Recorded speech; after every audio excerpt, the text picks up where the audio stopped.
অসম চৰকাৰৰ উদ্যোগত অসম প্ৰজ্ঞান ভাৰতী স্কুটি আঁচনি 2024।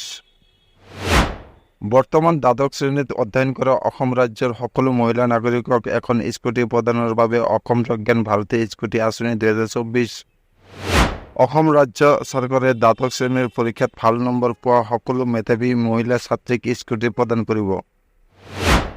স্কুটিৰ সহায়ত মহিলা ছাত্ৰীসকলে দৈনন্দিন ভ্ৰমণৰ বাবে কাৰো ওপৰত নিৰ্ভৰ কৰিবলগীয়া হোৱা নাছিল। যোগ্যতাৰ মাপকাঠি ক্লিয়াৰ কৰা সকলো আবেদনকাৰী অফিচিয়েল ৱেবছাইটত গৈ অনলাইনযোগে আবেদন পত্ৰ পূৰণ কৰিব লাগিব। অসম প্ৰজ্ঞান ভাৰতী স্কুটি আঁচনি আৰম্ভ কৰাৰ মূল উদ্দেশ্য হৈছে অসম ৰাজ্যৰ মহিলা ছাত্ৰীসকলক পঢ়া শুনাত অধিক মনোনিৱেশ কৰিবলৈ উৎসাহিত কৰা। এই আঁচনিৰ সহায়ত অসমৰ ৰাজ্যৰ মহিলা ছাত্ৰীসকলে দ্বাদশ শ্ৰেণীৰ পৰীক্ষাত ভাল নম্বৰ লাভ কৰা স্কুটি লাভ কৰিব পাৰিব।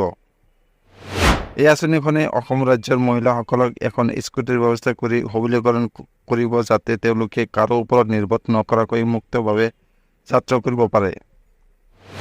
বৰ্তমান যিকোনো স্বীকৃতিপ্ৰাপ্ত বিদ্যালয়ত অধ্যয়ন কৰি থকা অসম ৰাজ্যৰ সকলো মহিলা নাগৰিকে এই আঁচনিৰ সুবিধা লাভ কৰাৰ যোগ্য। আবেদনকাৰী অসমৰ ৰাজ্যৰ স্থায়ী বাসিন্দা হ'ব লাগিব। আবেদনকাৰী মহিলা ছাত্ৰী হ'ব লাগিব। আবেদনকাৰী অসম ৰাজ্যৰ দ্বাদশ শ্ৰেণীৰ চৰকাৰী বিদ্যালয়ত পৰীক্ষাত প্ৰথম শ্ৰেণী লাভ কৰিব লাগিব। আবেদনকাৰী অসমৰ চৰকাৰী বিদ্যালয়ত অধ্যয়ন কৰিব লাগিব।